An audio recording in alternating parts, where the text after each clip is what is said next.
જય શ્રી કૃષ્ણ બધાને। આજે હું પાછી તમારા માટે ચટાકેદાર હેલ્ધી એવી ખાખરાની ભેલ લઈને આવી ગઈ છું। ખાખરા લોકો એમને બી ખાતા હશે, પણ સાંજના ટાઈમે આવી રીતે ખાખરા બનાવીને ખાજો, તમને બહુ ભાવશે। તમે મને કહેશો કમેન્ટ કરીને કે સારી હતી એમ। પ્લીઝ ટ્રાય કરજો। કાંદા આપણે ખાખરાનો ચૂરો કરી દેવાનો છે, પછી એમાં કાંદા, ટમેટાં, બીટરૂટ કાચું જ છીણવાનું છે। બીટરૂટ બી બાફવાની જરૂર નથી।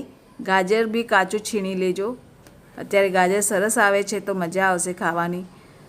પછી એમાં શેકેલા જીરાનો પાવડર નાખજો, સંચળ મીઠું નાખજો, થોડોસો ચાટ મસાલો નાખી દેજો ચટાકેદાર કરવા માટે।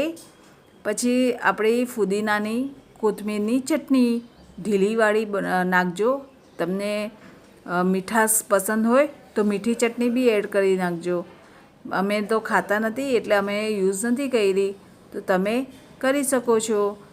પછી એને પ્રોપર મિક્સ કરી અને પ્લેટમાં લઈ લો। એના ઉપર થોડીક સી જાડી સેવ લેજો, ચણાની દાળ લેજો, મસાલા સિંગ, પછી લીંબુ, ચાટ મસાલો અને આપણી પ્યારી વાલી એવી કોથમીર લઈ લેજો। તો રેડી છે આપણી હેલ્ધી એન્ડ ક્રન્ચી એવી ખાખરાની ભેલ।